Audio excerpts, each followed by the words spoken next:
2025年初，乌克兰国防专家马尔科姆·查莫斯对外公布了一则乌军装备构成的数据。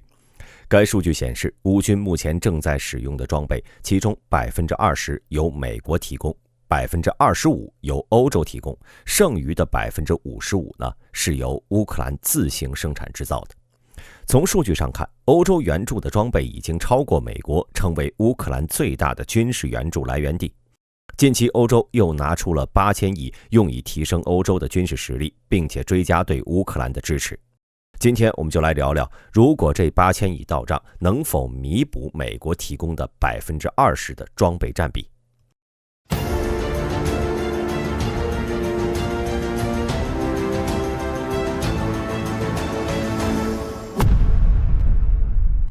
2025年2月28号下午，泽连斯基面色阴沉地登上了总统专机，准备离开华盛顿。随着飞机缓缓起飞，他看了远处的白宫，内心更是五味杂陈。几个小时前，一则爆炸性的消息传遍世界：泽连斯基和特朗普在白宫椭圆形办公室爆发激烈争吵，两国关系出现重大转变。回想起3年前，俄乌战争刚刚爆发时，他第一次来美国国会演讲，也同样是2月28号。在演讲结束后，台下掌声不断，几乎得到了全世界的支持。整个国际社会都站在了乌克兰的身后。但如今再来到华盛顿，一切让泽连斯基既熟悉又陌生。美乌关系已经悄然发生了巨大的转变。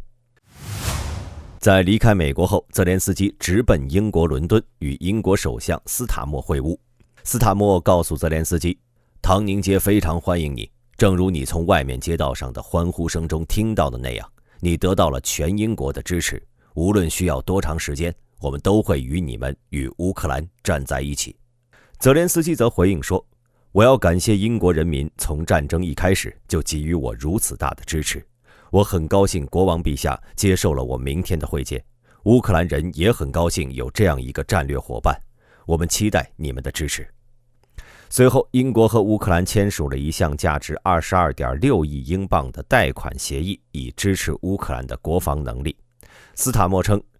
这是我们坚定不移地支持乌克兰人民的标志，我们会始终和乌克兰人站在一起，和正义站在一起。但在2天之后，也就是3月3号，特朗普政府要求国防部暂停了对乌克兰的军事援助。这次暂停军援的举动也包括特朗普从前总统拜登手中继承的由国会批准的38.5亿美元军事援助，以及其他由拜登已经批准的军事装备。白宫官员解释说，总统已经明确聚焦于和平，我们需要合作伙伴，同样致力于这一目标，暂停会一直持续到乌克兰领导人有真正和平谈判的诚意时。但紧接着第2天，欧盟委员会主席冯德莱恩公布了一项8000亿欧元的国防计划，旨在加强欧洲的军事能力，并且追加对乌克兰的资金支持。冯德莱恩在欧洲理事会会议上发表讲话时表示，这是一项重新武装欧洲的计划，我们正处于最重大和最危险的时代，欧洲已经准备好承担起自己的责任，从而打造一个安全而有韧性的欧洲。这是欧洲的时刻，我们已经准备好挺身而出了。该计划提议增加国防开支，通过联合采购增加对乌克兰的军事援助，并且强调欧洲各国需要对欧洲的安全承担责任。该计划允许成员国通过启动稳定与增长公约下的国家豁免条款来扩大国防预算，并允许各国在4年内额外支出高达6500亿欧，而不会违反欧盟财政规则。冯德莱恩还宣布了一项价值1500亿欧元的贷款计划，以支持国防基础设施。这项提议是在美国对乌援助的不确定性日益增加的背景下提出的，主要是应对特朗普政府在切断了对乌克兰援助后，乌克兰会出现可能的装备短缺，因此欧洲各国需要承担起这一部分的空缺。美国总统唐纳德·特朗普最近对持续的援助提出了质疑，而副总统万斯则批评乌克兰总统泽连斯基缺乏感激之情。特朗普后来暂停了对乌克兰的军事援助，加大了对欧洲国家填补缺口的压力。英国首相斯塔默呼吁加强欧洲防务合作，承诺到2027年将英国国防开支提高到 GDP 的 2.5%。他敦促欧洲国家组成自愿联盟，确保继续支持乌克兰。冯德莱恩强调，该计划将允许欧洲国家大规模加强向乌克兰运送军事装备，包括导弹防御系统和反无人机技术。该提议将在此前的布鲁塞尔峰会上就进行过一次讨论。欧盟领导人将在美国支持可能减少的情况下讨论欧洲安全的长期战略。冯德莱恩说，这是欧洲的关键时刻，我们必须抓住机会，做好挺身而出的准备。但话又说回来了，其实无论援助也好，保障也罢，最重要的是能够完全落实，并且帮助到乌军前线的士兵。虽然欧洲力挺乌克兰，但口水仗打不赢战争，只有实实在在的弹药才能真正保证乌克兰安全。等欧洲8000亿的援助抵达，估计还需要一段时间。那么当美国援助暂停时，欧洲援助尚未到齐的情况下，乌军又能否稳住战线？欧洲又能否替代美国来帮助乌克兰补上这个空缺？2022年1月底，美国的情报系统就已经发觉了俄军的不寻常举动。在战争爆发前夜，美欧就追加了对乌克兰的援助，试图强化乌克兰的军事实力，在打消俄罗斯入侵乌克兰的念头。后来结果我们都知道了，会发生的还是发生了。时间来到24年12月31号，此时俄乌战争呢已经进行了快3年时间，美国援乌金额共计1192亿，欧盟521亿美元，德国181亿，英国154亿，丹麦84亿，荷兰77亿，瑞典57亿，法国51亿美元。总的来说呢，欧洲的援助总额与美国大体相当，而根据乌克兰方面的消息，乌军目前正在使用的装备，其中 20% 由美国提供， 25% 由欧洲提供，剩余的 55% 则由乌克兰自行生产制造。也就是说，欧洲和美国加起来相当于乌军一半的装备需求了。这里大兵要插一句啊，普京曾断言说，没有美国援助，俄罗斯可以在3天之内摧毁乌克兰。但通过数据对比后，我们发现其实并不能。根据欧洲情报局的一份研究报告表示，美国暂缓援助这一决定本身不会对战争产生实质影响，但它构成了一个重要的外交信号，因为乌克兰现在对美国的直接军援依赖程度已经远低于开战初期。在2022年2月，俄罗斯入侵乌克兰后的战争初期，乌克兰严重依赖美国军援。但随着欧洲国家和其他地区的军援加入，乌克兰已经在稳步减少对美国武器的依赖。早在24年上半年，时任总统拜登的一项重大军事计划在美国国会受阻时，乌克兰经历了长达数月的武器和弹药停滞供应。最初的显著影响是缺乏击落俄罗斯导弹和无人机的防空系统，但乌军的战线并未发生较大的溃败，依旧有效地抵挡住了俄军的攻势。从那时起，乌军高层就开始有意地减少对美国援助的依赖，转而更多地去依靠欧洲弹药和加大力度进行自主生产。2025年2月28号，当乌克兰总统泽连斯基在白宫挑战川普总统，被川普指责不尊重美国后，几乎所有的欧洲领导人都公开表示站在了乌克兰一边，支持泽连斯基表现出捍卫自己国家的勇气。但是美国暂停军援的举动给英国、法国乃至整个欧洲确实带来巨大的压力。英法两国领导人上周都在泽连斯基之前访问了白宫，并在白宫冲突事件后公开支持了泽连斯基。